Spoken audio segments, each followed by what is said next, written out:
All right, welcome everybody. It is 5:30 right now, and I would love to get started on time. Thank you everybody for being here.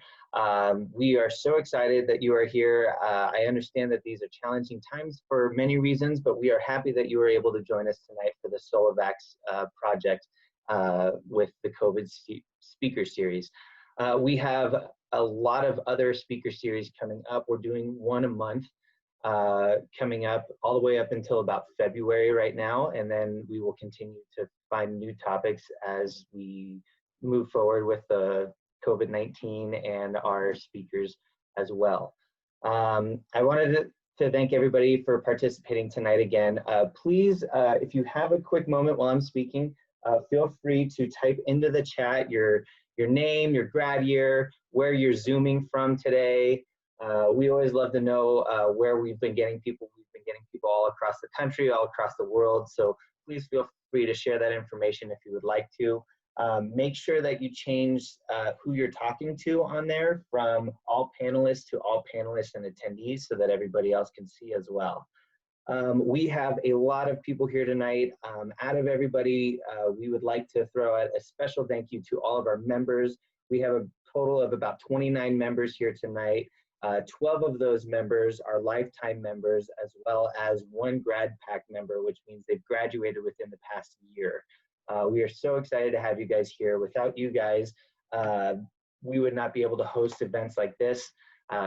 Your membership is what keeps events moving forward and moving the Alumni Association forward as well. So thank you so much. I would also like to take a quick moment and thank all of the sponsors for tonight. Number one is Women in Philanthropy. They have been helping out with sending out communications, as well as the Office for the Vice President of Research. And then finally, the College of Veterinary Medicine and Biomedical Sciences. We are so excited to partner with all of you guys. We are going to throw some links inside the chat as soon as we get started so that you can figure out if you want to hear more about what each department is doing, or if you would like to figure out where you can donate. Feel free to click on those links. They're going to be there at the beginning of the presentation as well as at the end of the presentation. Another reminder for everybody too, we have two ways of asking for questions. We have a Q&A box down at the bottom of your screen. If you click on that, you can write down a question, or you could type it in the chat, and then I will collect all of the questions. We're going to go ahead and hold the questions until the very end of the presentation. So if you do a question, I'll just copy it over into a Word document so that we can answer the questions at the end of the night. But feel free to write them down and send them off as soon as you guys have them. There's a lot of content tonight. There's a lot of great content. I know that we are excited to talk about a lot of new things that are coming out with the SoloVAX project, and we're going to get through all of it in an hour, so it'll be great. Also in the chat, what I'm going to do is I'm going to put down my contact information as well as a small article. So if you're having any issues with Zoom tonight, either hearing something or seeing something, please feel free to email me or call me. I'll have my cell phone with me the entire time and can help walk you through any technical difficulties that you have.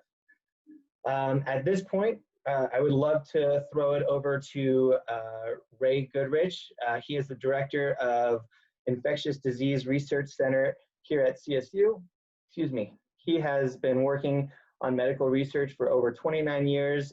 He has been detrimental to our research here at CSU with the COVID-19 projects as well as the vaccines.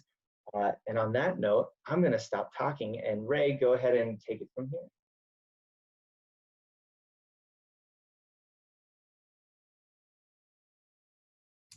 I was going to say thank you, Corey. Let me try to pull the presentation up here.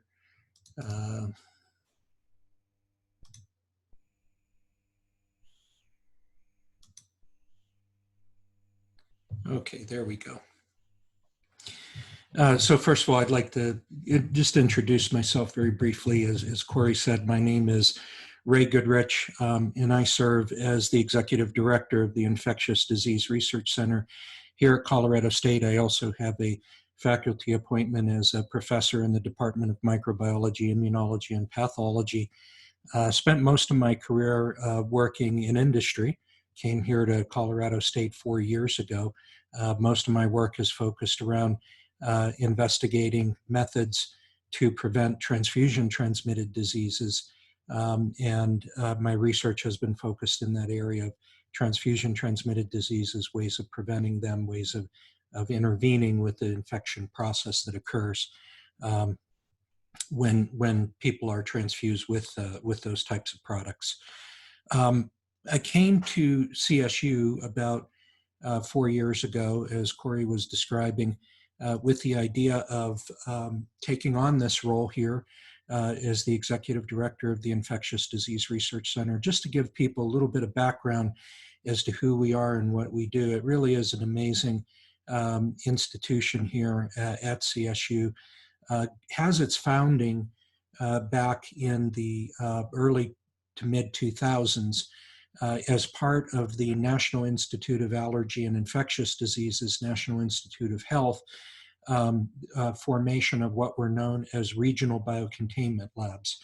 And Colorado State was one of the places that was designated as a regional center of excellence and was selected to build a regional biocontainment lab, which allows the facilities and the infrastructure to be established to be able to take on research with pathogens like SARS-CoV-2 and other diseases. There have been a number of different types of agents, different studies that go on within this facility. This is a picture of the facility, and we're located in the Foothills campus, directly across the street, almost across the parking lot from where the CDC building is located.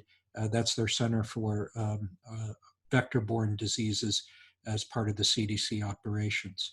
The Infectious Disease Research Center actually is comprised of the Regional Biocontainment Lab, which is still under NIH, the NIH program as part of the Regional and National Biocontainment Lab network.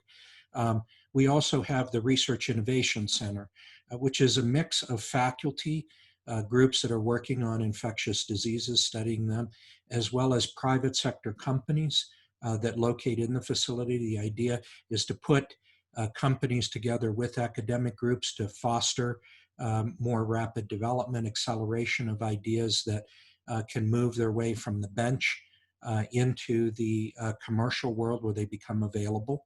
Our goals for that group is really to foster student interactions, faculty interactions with people on the industry side who are turning some of the science discoveries and inventions into practical products and hopefully solutions to problems that people are facing in our communities. The other part of the facility, and you'll hear a lot about that tonight, is the Biomark operation, which is our Biopharmaceutical Manufacturing and Academic Resource Center. This is basically a center that was founded on the idea of translating research projects, oftentimes at early stages, sometimes at mid stages of development, into products and processes that comply with good manufacturing practices, or GMP. And Darragh Heaslip, who'll be presenting here with me tonight, will be able to provide us with a little bit of background on GMPs and manufacturing and what it really means to translate an idea from the basic science level all the way through to where it's available, where it can actually be put to use in treating diseases in animals and in humans. So that's a little bit about the IDRC. Just to tell you, we're going to talk to you about SolaVAX, which is a vaccine candidate that we're developing based on proprietary technology that was developed here at Colorado State University. By means of disclosure, I'll say up front, I am one of the inventors of that technology, along with Dr. Richard Bowen, who is also someone who is here at Colorado State University and is a participant in the program, in the SoloVAX program for the development work. We just announced, I think yesterday, funding for that program through the National Institutes of Health, that could potentially take us all the way through to phase 1 human clinical testing if we continue to see success and meet milestones in the program. And Darragh will give you a little bit more information about that at the end of his talk. But I want to emphasize that what we'll be talking about is a single way of creating vaccines, and there are actually many different ways to be able to create vaccine candidates. These are described in the slide that you see here. There are attenuated vaccines where viral strains, for example, are taken that are weakened to the point that they replicate, but they don't replicate very well, but they're still able to, they represent what the actual virus looks like, and they can be administered in a way that doesn't cause disease, but allows the body to mount an immune response. There are subunit vaccines where you take a protein, or you take what's called an antigen or epitope from the viral particle, and you utilize that in combination with a presentation vehicle sometimes, or often just alone by itself, to stimulate the immune system to generate a response. And of course, with the subunit vaccine, there's no risk in that case that you would actually get disease transmission, because it's not really an intact virus. And what we're going to be talking to you about is an inactivated vaccine. SoloVAX is an inactivated vaccine, which is where you take the whole organism, the whole virus, and you treat it by a process that makes that virus incapable of replicating, but still able to present antigens, things on its surface that are viral proteins that your body sees as a foreign agent and generates an immune response, produces antibodies, or produces cells in your body that recognize it as foreign and attack it. And that's how we fight off infection. So if you could take an inactivated virus and you could use it, it can't cause disease, but it can still look like the native virus that causes disease, you can generate an immune response, which can be potent and effective in preventing, when a live virus comes your way, prevents you from actually getting an infection. And that's the approach that we're using, but we're creating that inactivated vaccine in a very unique way. There are inactivated vaccines for flu, for polio, probably one of the more famous ones, cholera, bubonic plague, that are out there that are used. This is not, the concept of using inactivated vaccines is not itself per se new. The approach that we're using in order to do the inactivation, however, that's what's new. That's what's unique about what we do. So how we're doing this is that the process utilizes a unique property of a chemical called riboflavin, or vitamin B2, that when it's exposed to light and when it's in the presence of nucleic acids, can actually cause disruption of the nucleic acid. It alters the nucleic acid in a way that prevents that nucleic acid from being replicated. And for a virus, or for any pathogen that doesn't have the ability to make copies of itself, in effect, it's no longer able to cause disease, because it can't infect new tissues, make copies of itself, and cause the disease to continue to spread through other parts of the body.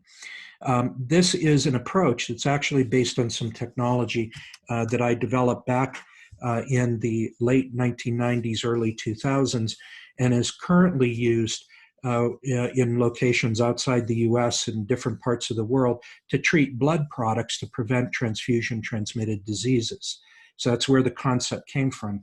In blood products, you try to kill the pathogen, whether it's a bacteria, a virus, or a parasite, by disrupting the nucleic acid replication capabilities through the chemical action of riboflavin and UV light. But you preserve the blood products, the platelets, the red blood cells, the plasma proteins that are needed for therapeutic use.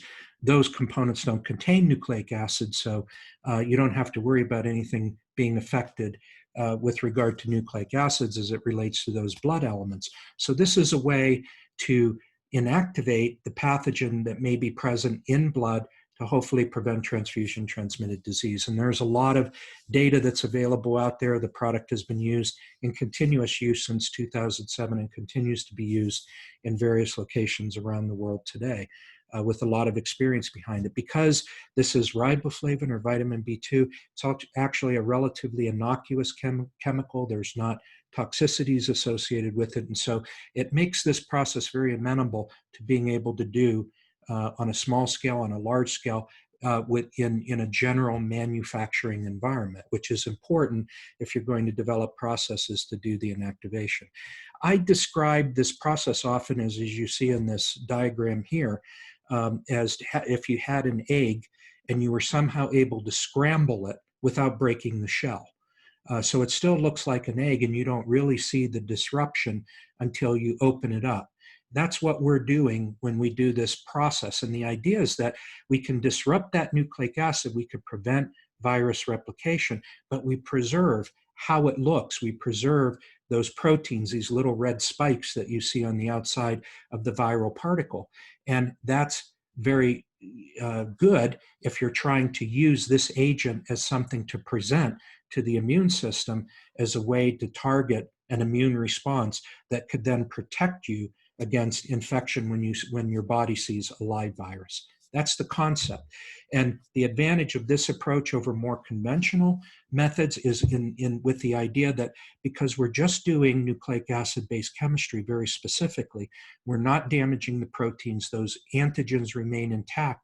We could get away potentially with using very small amounts of this material in order to induce a vaccination effect. And that translates into more doses, larger volumes of material that can be produced in an efficacious way and in a very straightforward way. So that's the general concept. Tonight, I plan just to do an introduction and then turn this over to my colleague, Dr. Izabela Ragan. Unfortunately, Dr. Ragan was called away because her house is located in Crystal Lake, as many of you know, with the Cameron Peaks fire that's been going on. Many people have been asked to evacuate, and unfortunately her and her family on Sunday were asked to evacuate from their home. And so our thoughts and prayers are with her, obviously, and her family, that they're safe and that they're dealing with and are finding a place to stay and with all their possessions. And so that's obviously more important and first and foremost. So unfortunately, she could not make it here this evening. She sends her regrets. I did want to introduce her, however, and then I'm going to give the portion of the talk that she actually put together.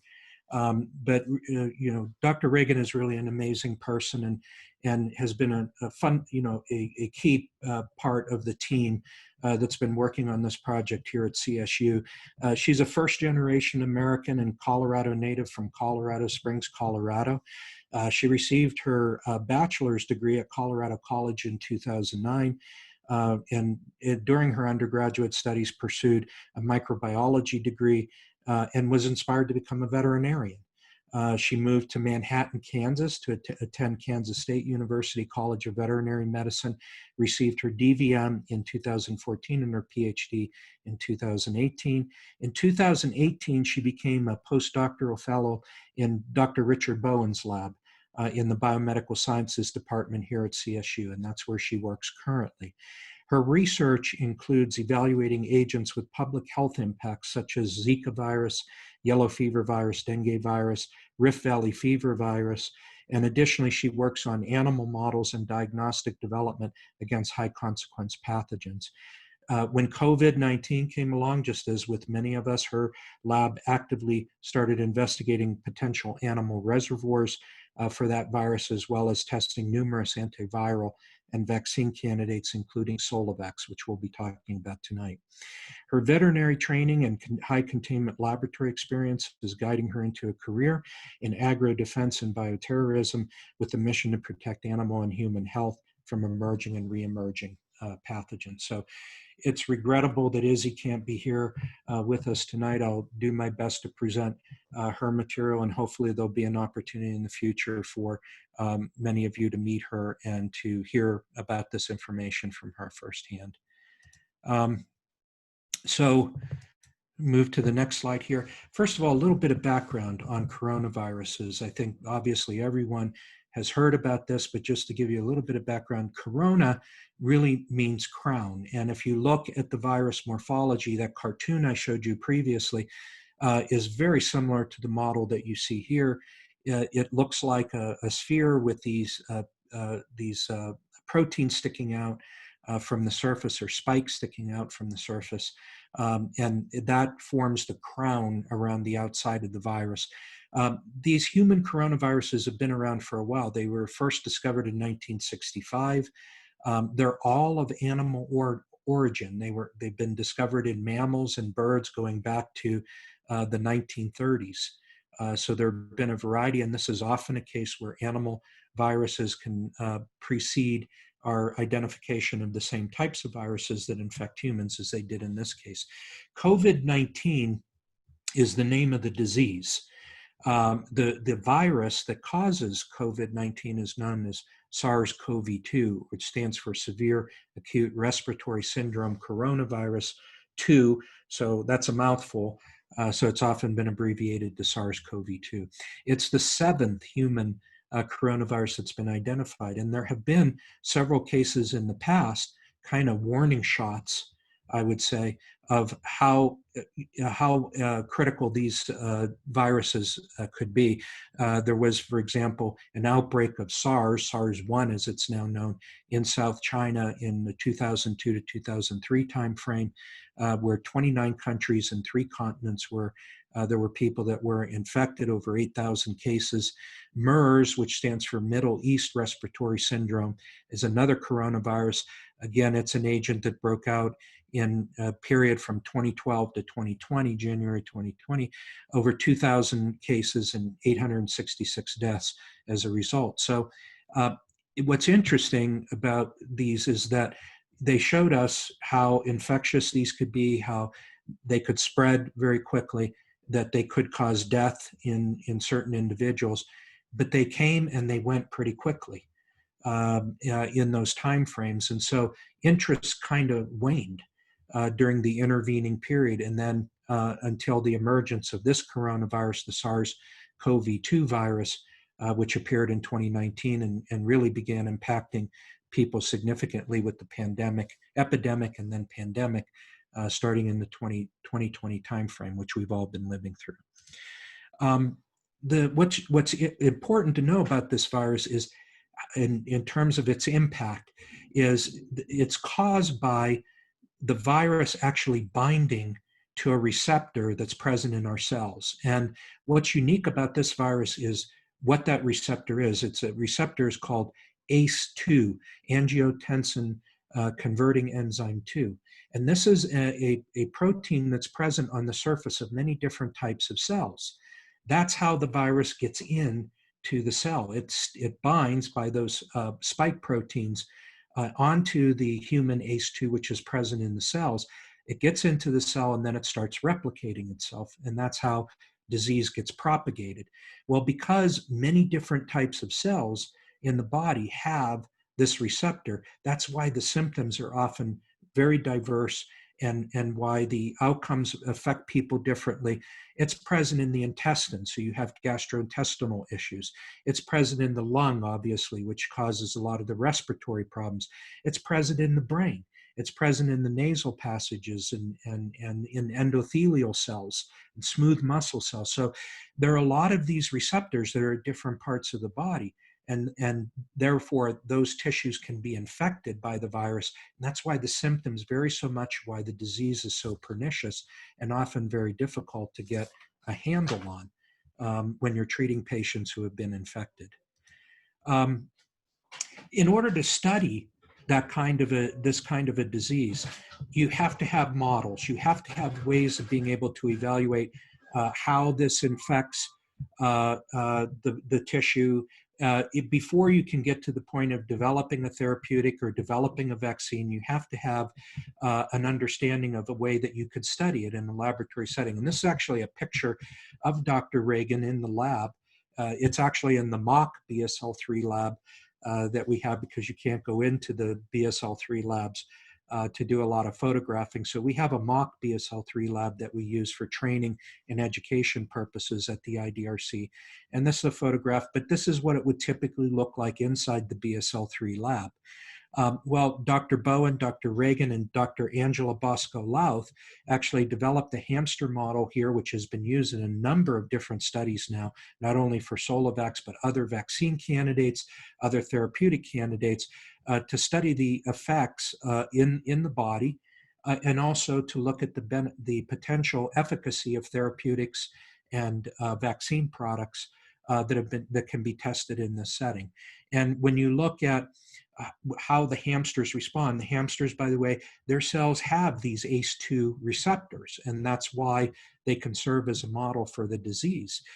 You see the same kinds of effects that you see in humans, in that they will produce massive amounts of virus. It'll shed from the mouth and from the nasal passages. The amount that appears in the lung, in the trachea, and the turbinates. Turbinates are a part of the upper respiratory tract. Goes up dramatically. And so the hamsters serve as a good model for what it's like when a human gets infected, and allows us to be able to develop some of these vaccine and therapeutic candidates and study their effects before we ever take them into the human setting.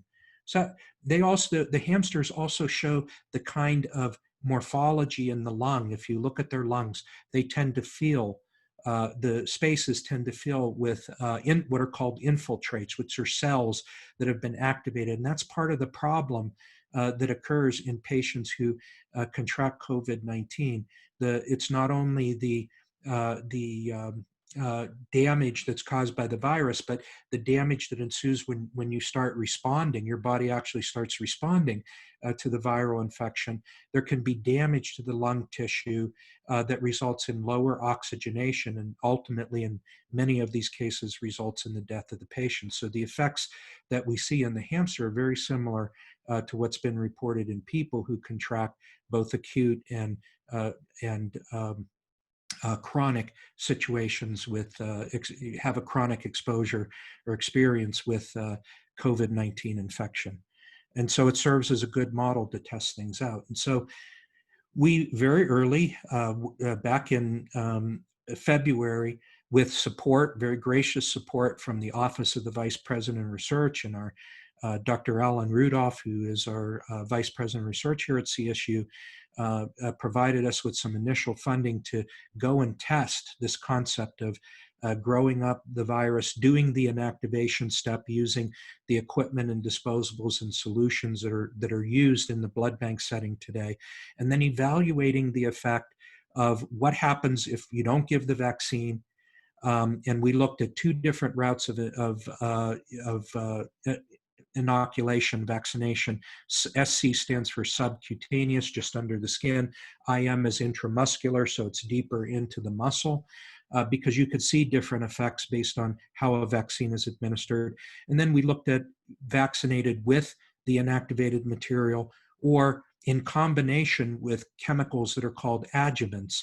And these are chemical compounds, this agent CpG 1018 or ODN 1668, which help to activate the immune system, so that if you give a vaccine, these additional compounds help to stimulate the immune system to allow you to generate a more potent immune response. Because again, the goal is to present the antigen, have the body react, have it generate antibody, have it generate T cells and B cells that attack the virus and have a memory about what that virus looks like in case the body is ever exposed to that virus again.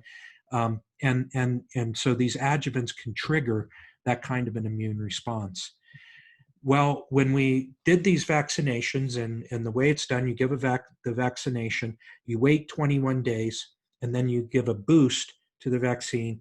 At day 42, you challenge the animals with live virus. So it would be like you have vaccinated and unvaccinated, and then you give them a high dose, 100,000 plaque-forming units of the virus through intranasal, so if they were exposed through the respiratory tract, and you look at what the effects are. Well, first of all, when you look at day 21 and day 42, just in terms of antibody, that's what we're measuring here. This is an assay that looks for the production of antibody. Did the vaccine have an effect? Well, you could see in the controls, day 21, 20, and 42, they received no vaccine. You see no neutralizing antibody. There's none present. But for the vaccine, the inactivated virus by itself, you do see increases in neutralizing antibody titer. And the highest values that we observe are when we give the vaccine in combination with the adjuvants. So the adjuvants are meant to stimulate the immune system, lead to more antibody generation. That's exactly what we see as a result of combining the inactivated virus with the adjuvant. More antibody generally translates to better protection against infection. We also went a step further, and this is some work that was done by Dr. Marcela Henao Tamayo's group, who is also working on this project here at CSU. She heads the flow cytometry core laboratory facility for CSU, and has just done phenomenal work, her and her group, on this project that helps us characterize the type of immune response that we're seeing. She's an immunologist, an MD, PhD by training. Wonderful asset to have and member of this team as well. And what you're looking at are the levels of antibody present.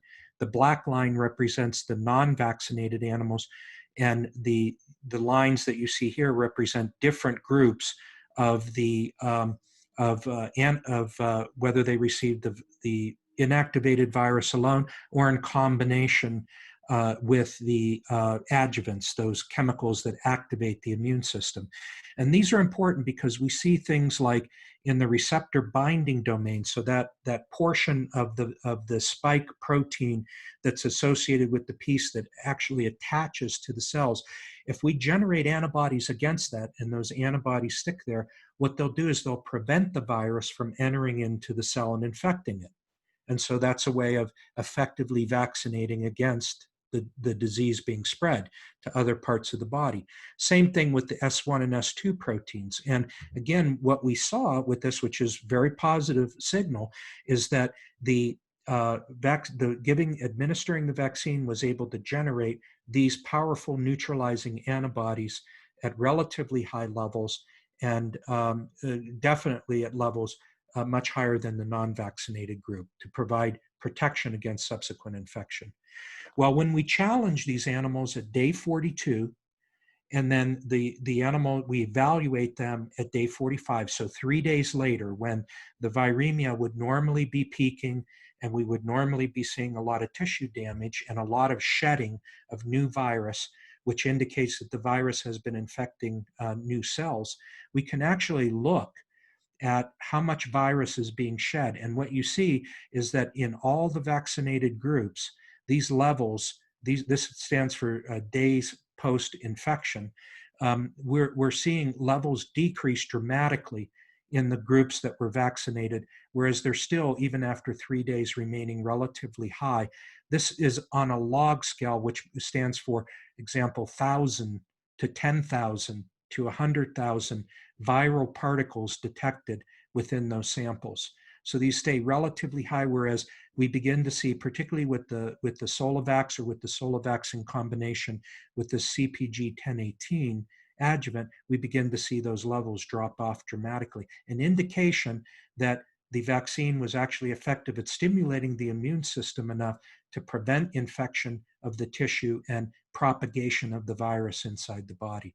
Same kind of effect seen in the turbinates, the upper respiratory system. Again, the greatest reduction being seen in the animals receiving the CpG 1018 or the CpG ODN 1668. There's still persistent virus in parts of the upper respiratory system that we see here, but those levels are coming down over time, again, indicative that we're not seeing continued propagation in those animals that received the vaccine compared to what the non-vaccinated group look like in these cases. And most importantly, we could see that most significantly in the lung, where in the cases with the SolaVAX vaccine or with the combination of SolaVAX and the CpG 1018 adjuvant, there are no detectable, particularly with the intramuscular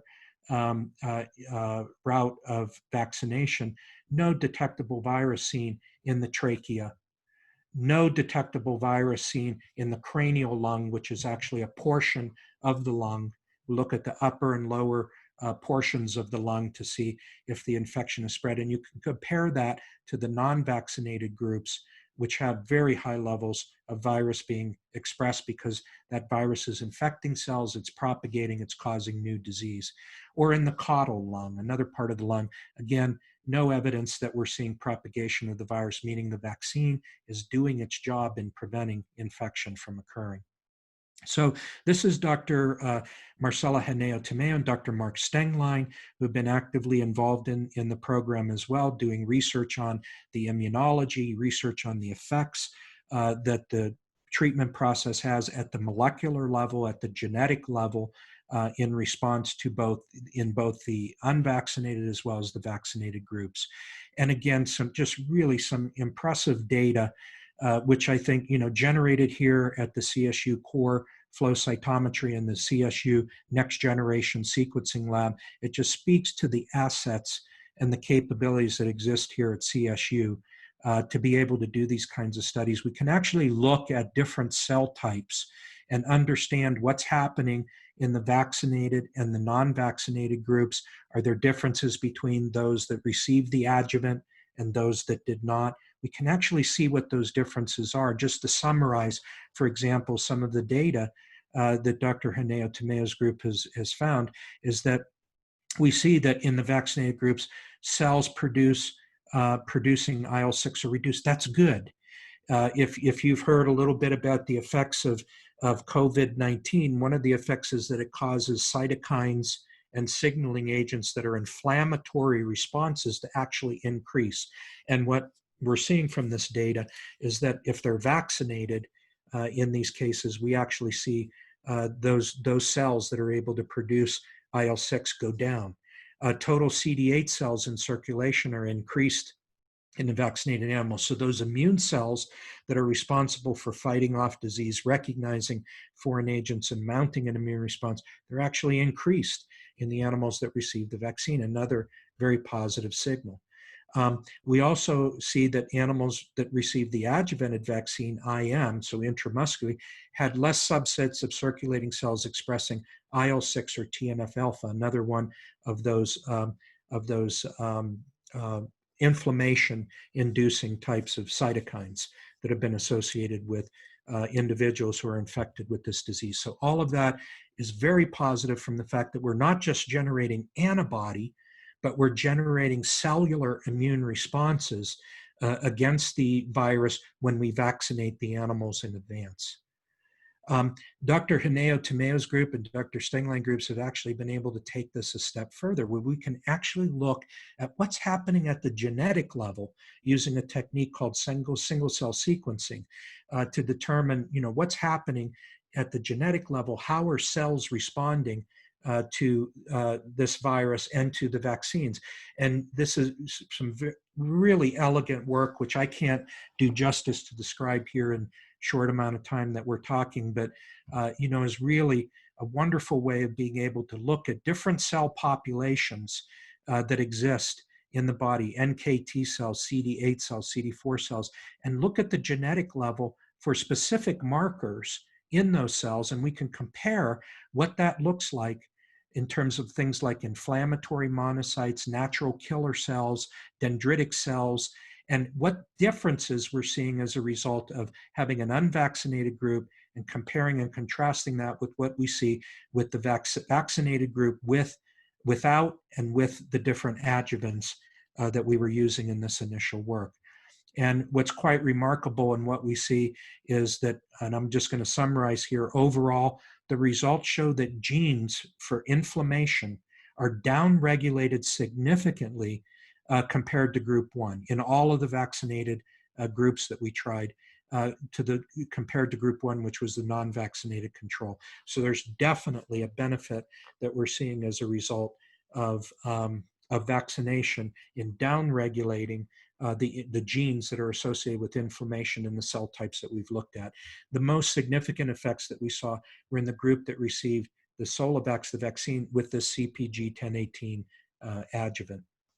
Dr. Brendan Podell's group is also, Dr. Brendan Podell is also, he's a pathologist here at CSU, and also adding to this team significantly, has been able to utilize some of the techniques within our veterinary pathology lab to assess the impact of the vaccinated and non-vaccinated groups on the lung, which is where a lot of the disease occurs, a lot of the damage occurs in individuals who are infected with COVID-19. And what he can see in these is summarized here. With the unvaccinated groups, you see a lot of neutrophils and lymphocytes dominating in the submucosal and intraepithelial infiltrates. So the lung sacs get filled with white blood cells that are responding to the disease, and it chokes off a lot of the air passageways. There's damage to the lung walls, the alveolar walls. There's a reduction in the amount of airspace for absorption of oxygen. That's what ultimately, in many of these cases, leads to deaths of individuals. And interestingly, what we're seeing in the adjuvanted group with the SoloVAX and in the SolaVAX with the CpG 1018, consistent with the cellular immune response data that we talked about, is that there's minimal, in this case with the SolaVAX with CpG 1018, minimal to no inflammation, and both the large and small airways are relatively unaffected, which means that the vaccine is actually protecting against the infection just in the way that we would hope. And this is a picture of Dr. Podell for those who may know him. I'm going to turn this over now to Darragh because, again, the data that we're seeing, the initial information says we have a vaccine candidate that seems to be working in the animal models, very encouraging results. That's only the beginning of the job, however, because if you want to create a vaccine, you have to take the way that we're producing it, you have to reduce it to a process that we could scale it up in the very large volumes, and we could do that in a way that's compliant with the regulations, FDA and other agency regulations for what's required to manufacture products that ultimately find their way into humans. And that's what Biomark is all about. And just a few words about Darragh to introduce him here. Dr. Darragh Heaslip has over 20 years of experience in infectious disease research using high containment and CDC-regulated biological agents. Over 8 years of leadership experience in the biopharmaceutical industry, including process development, technology transfer, quality control, biological manufacturing. He received his bachelor's degree in genetics from Trinity College Dublin. I think you will be able to tell when Darragh starts talking that he is from Ireland. He received a PhD from the School of Biological Sciences, the University of Surrey in the UK, in conjunction with the Moredun Research Institute in Edinburgh in the UK. He did postdoctoral studies in the laboratory here of Professor John Belisle at CSU that focused on the role of post-translational modifications in Mycobacterium tuberculosis and Mycobacterium leprae diseases. He's currently the head of technical operations at Biomark and an affiliate assistant professor in the Department of Microbiology, Immunology, and Pathology here at CSU. He's led the development and manufacture of several candidate vaccines at Biomark, including vaccines for Venezuelan equine encephalitis virus, HIV, and typhoid fever. He's also led the development team at Biomark for the production of CDC diagnostic tests for Zika, West Nile chikungunya virus, and the preparation and initial assessment of the CDC-sponsored yellow fever kit for field trial and validation in yellow fever endemic countries. He's also very actively engaged in education programs here at CSU through the Biomark internship program offered through the CSU MIP Plan B Master's Program, which is really a terrific opportunity for students to learn what it's like to work in industry and learn from experts like Dr. Heaslip. So Darragh, I'm going to turn it over to you from here and hopefully shut the blind so I don't go blind.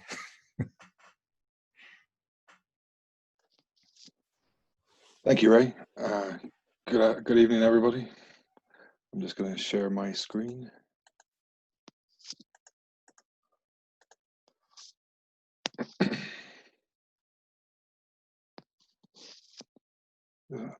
Pardon me. So,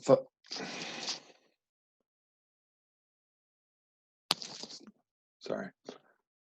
Yeah, good evening, everybody. So I'd like to start today by introducing the SoloVAX Biomark Leadership Team. Our director, Dr. John Wyckoff, contracts and grants manager, Sandy Brown, our senior project manager, Joanna Ellenheisen, and Celeste O'Connor, our head of quality, who all made significant contributions to the work that we've been taking to move SoloVAX from the bench to the clinic.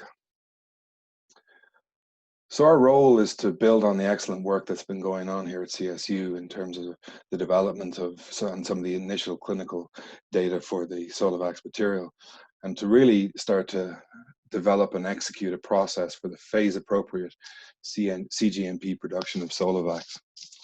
CGMP refers to the current good manufacturing practice regulations that are enforced by the FDA for the preparation of all vaccine candidates. The CGMP guidances provide for systems that assure the proper design, monitoring, and control of manufacturing processes or facilities.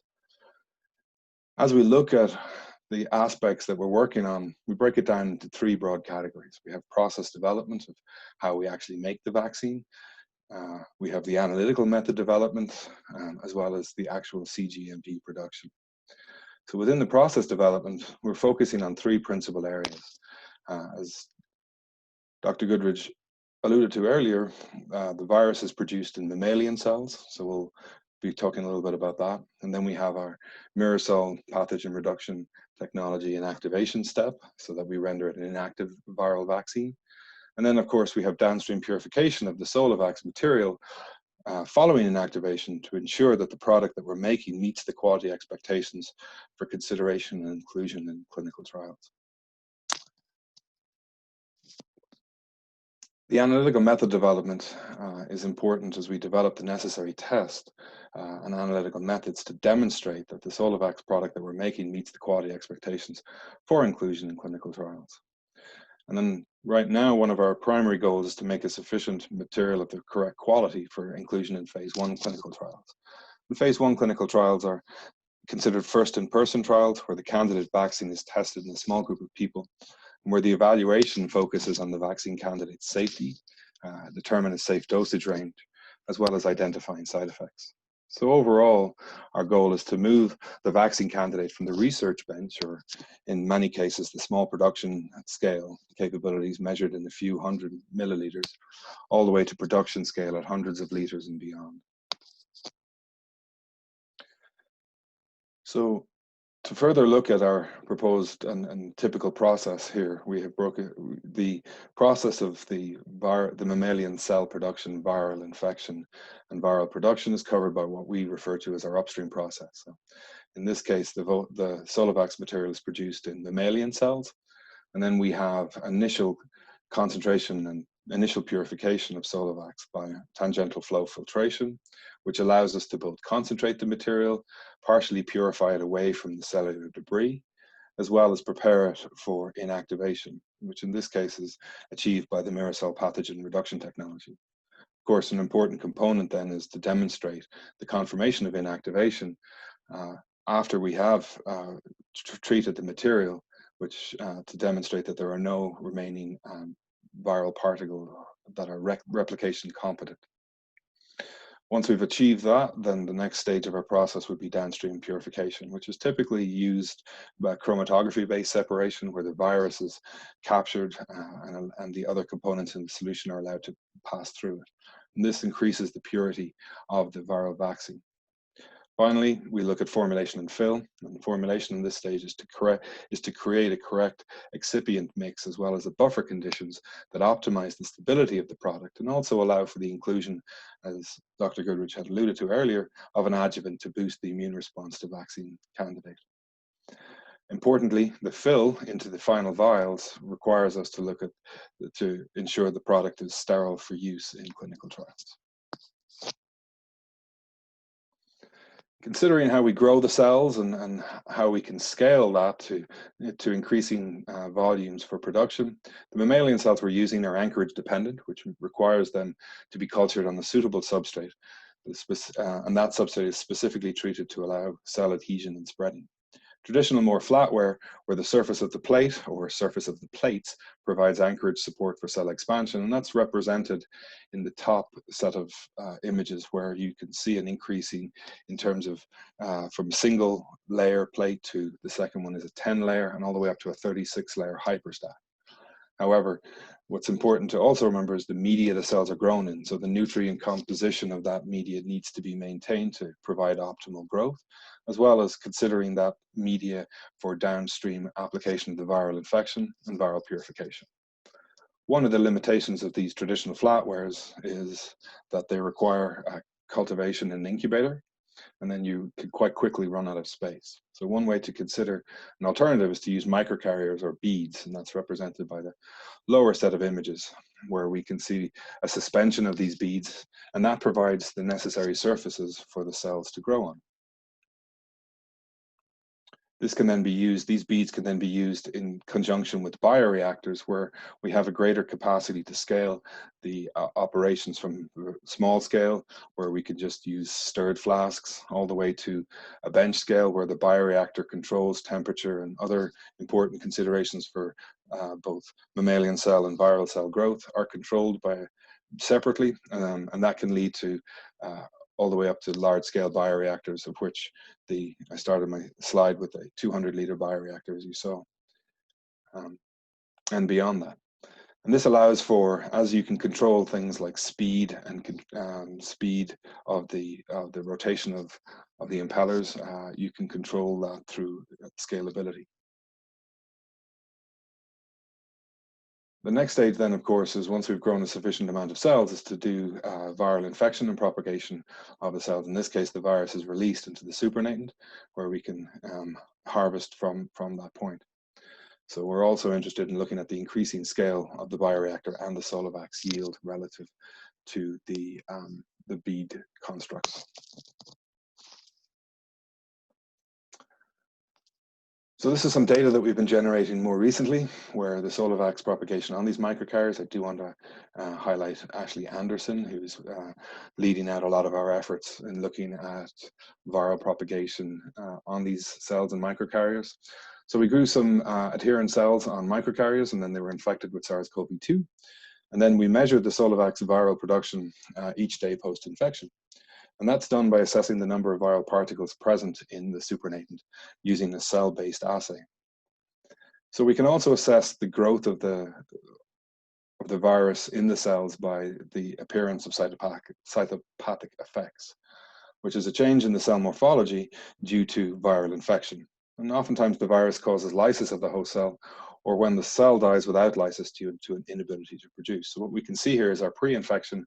The blebs that you're seeing on those beads are cells that are growing on the beads, and then we infected them. And then what you can see is post-infection, on day post-infection 2, we're seeing an awful lot of cell death, and dead cells are starting to accumulate, which is indicative of the presence of virus.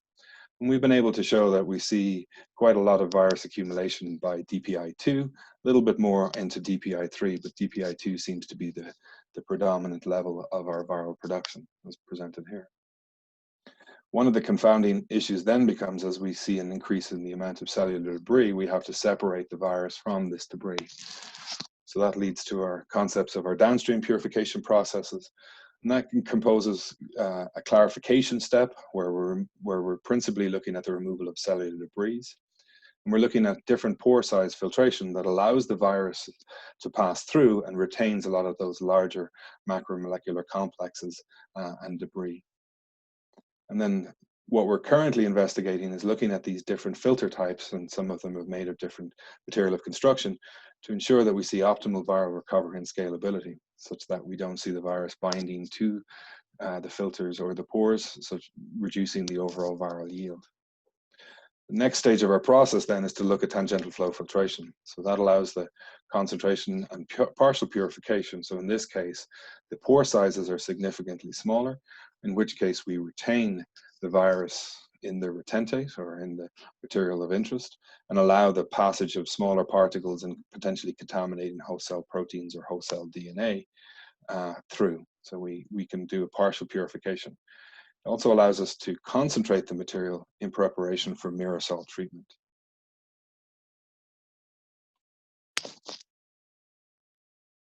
Sorry, apologies.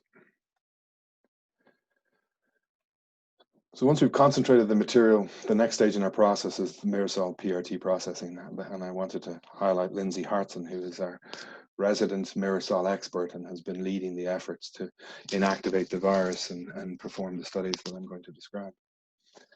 So right now we're looking at processing of the concentrated material in a batch-fed system such that we have a set volume per inactivation step. And again, the concentration allows us to reduce the number of batches we have to perform. And as you can see here, we are looking at a dose-dependent inactivation kinetic study where we start with a log reduction as we increase the energy that's provided in the mirror cell treatment, down to no detectable virus remaining. And that's obviously very important as we are looking at an inactivated viral vaccine candidate.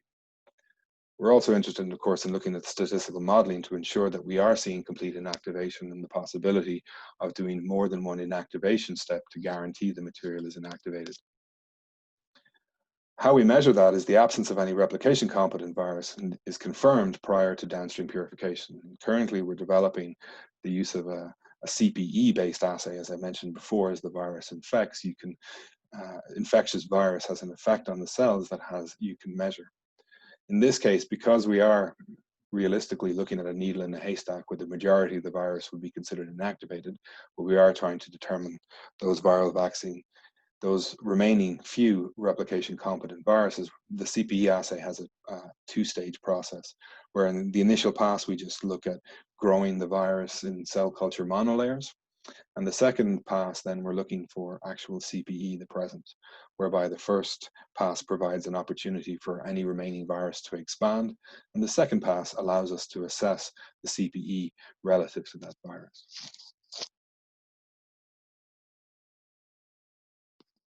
One of the final processing steps that we're working on currently is to look at our overall chromatography-based purification. So we're working to determine the optimal chromatography matrix for SolaVAX. And again, we are also mindful of our scalability. So as we use different columns and different systems relative to the volume that we're using, we are mindful that we need to continue to build that scale up to both the phase 1 clinical material and beyond. Principally, what we're looking for here is the removal of contaminants, including the host cell protein and host cell DNA that may be part of our process. In this case, once the SolaVAX has become inactivated, we can no longer use titer or the total viral particle number as a reliable method of assessment for yield. So we're also developing the necessary assays to look at both the total protein estimation and also look at spike protein, which is an important component of the immunological response to SARS-CoV-2, using an enzyme-linked immunosorbent assay. So we'll be able to measure and quantify the amount of spike protein present. And that may also lead to the ability to use that data as a determination for the dose of material that we need for any vaccination study.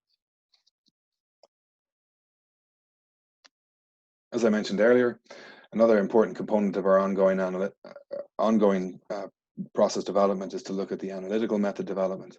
And this is to develop and use the analytical methods to confirm the safety, identity, strength, and potency, purity, and quality of not only the raw materials, but also the product intermediates as we continue through our purification process, and of course the final product. So these 5 are critical components of the release of the material and need to be performed at different stages and at different levels throughout the process. So what I've presented on the right-hand side is Biomark's typical process for looking at what we call our continuum for the regulatory requirements for the individual assays as they pass through from preclinical to clinical phase 1 into phase 2, phase 3 and ultimately into commercial manufacturing. So the green arrow represents kind of an overview of initially the assays need to be scientifically sound, and then they go through various different levels towards qualification of the assay and validation of the assay. So we look at product-specific in-house methodologies, and this would be methods that are specific to the product that we are using. They're not general methods of identity. So that would be, initially we would demonstrate the suitability for intended use. The 21 CFR 211 is the Code of Federal Regulations that cover the FDA regulations required for the production of viral vaccines. In this case, you can use the method to test a representative material under actual conditions of use. So we would look at defining method's purpose. So again, is it identity, purity, quality, strength, potency, or any combination of those? And then as we start to define the key performance characteristics, which I'll talk about in another slide. But we will be testing material that becomes developed as system suitability controls. And this is material that we generate as part of our process that we will start to test against these methods at the various stages of production to ensure that we can accurately detect the material necessary. This would then go through an in-house verification. In that stage, we're looking at critical parameters that are defined in certain guidances that are available and considered industry standards for how those methods are verified for use. And then ultimately, once we've established those acceptance criteria for the critical parameters, the assay would be qualified. And then finally, as it goes towards phase 3 and into commercial, the assay is required to be validated, where those test critical parameters are against established acceptance criteria. Some compendial general methods, which again are not product specific, also go through a similar process where they have to be demonstrated suitability for intended use with the material that you intend to use as part of your process, and then also require verification. For safety tests, which are obviously of paramount importance, there is a slightly different considerations, including for some of the microbiological method qualification and validation. For example, the determination of the amount of contaminated endotoxin. You would also look at the inhibition, the enhancement, and other characteristics of that. For the sterility or the bioburden, which is of paramount importance for the final drug product. You will also look at how that product potentially inhibits bacterial or fungi growth, such that it would interfere with the ability to detect bacteria or fungi in your sample. Similarly for mycoplasma. As we start to develop these assays, we look at various different performance characteristics, which we're doing now for several of these assays. So we look at precision, both the repeatability, how well can we repeat the assay, both by individuals and between different days. We also look at accuracy of the assay. We look at the limit of detection, the limit of quantitation. We look at the specificity to make sure that the test can accurately identify the material we're looking at. And we also look at the linearity and the range of the assay. Different assays have different requirements. So for example, identity tests may only have a requirement to look at the specificity of the test. Purity tests, be they quantitative or just a limit test, have different requirements, as you can see here. And again, that potency or strength test, which is the assay of the active moiety of your vaccine candidate, and typically these are quantitative. You'll look at a wider range of performance characteristics that have to be met as you move from verification through qualification and into validation. A quality test has a similar level of expectations for performance characteristics as a potency or a strength test.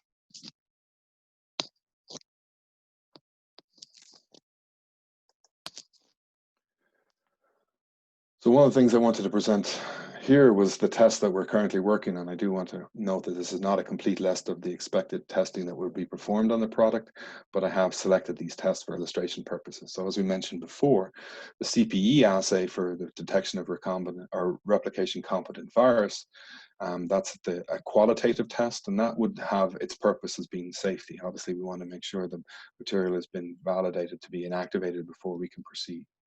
Sterility, mycoplasma, and adventitious viral contaminants are all additional tests that are required to be performed at various stages of the process, as well as on that final material, to ensure that we do not have any contaminating microorganisms or mycoplasma, or we have the presence of species-specific adventitious viruses. An identity test, some examples of that would be an RT-PCR test, which is a qualitative test that detects the presence of the product sequence, in this case the viral vaccine sequence, in the sample by polymerase chain reaction.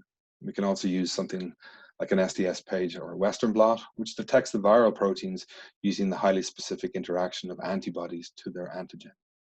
We can also look at more quality-based tests, such as the pH, which is, of course, important for viral stability as well as osmolality. And then we can also look, as we mentioned before, at some purity tests that we're developing, so the amount of residual host cell protein that's prepared. And then both of these are quantitative tests, where the limits for both of these have been established and are based on industry expectations.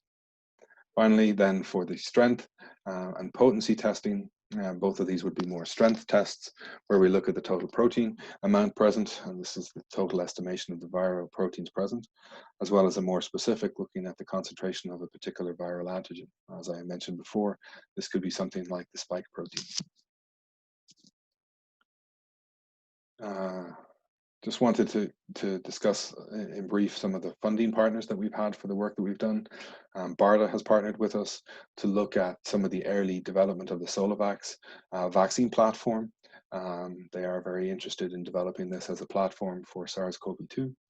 And then more recently, I think it was announced, Dr. Goodrich, I believe yesterday, where the NIH has also provided us with funding for growing the live virus strains associated with the major US outbreak. So we are currently looking at strains from New York and Washington, and has also provided funding for vaccine development using these strains. And there is options to support that, to potentially extend through the preparation and initiation of phase 1 human clinical trials.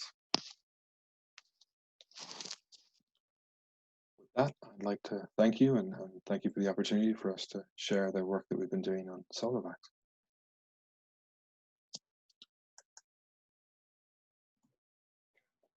Awesome.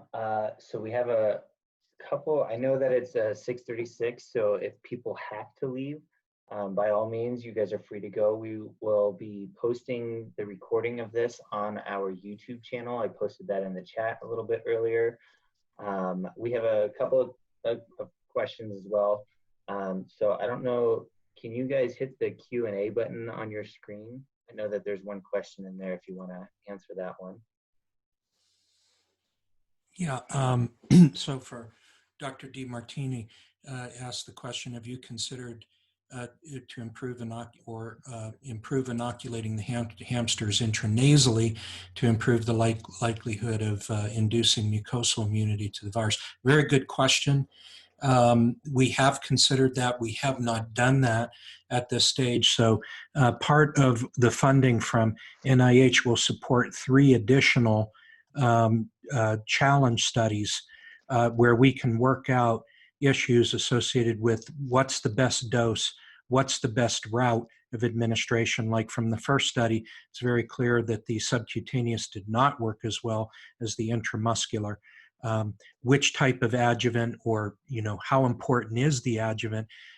Can we get away with dosing with a single dose to achieve protection rather than use a single dose and then a boost? So those are some of the questions we'll be addressing, and certainly the potential to improve mucosal immunity via an intranasal administration of the vaccine is certainly something that is on the list to do.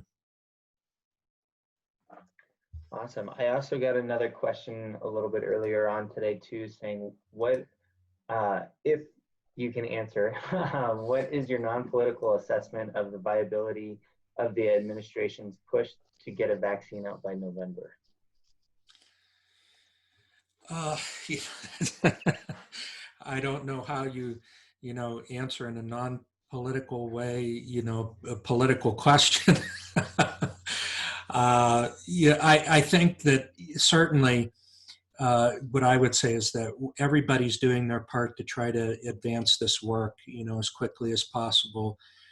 Certainly the number of people, I think most folks have heard the news today that we've surpassed 200,000 deaths in the United States alone from this disease. So it's had a major impact. The fact that we're doing this not live, but via video conference is just one other example of that.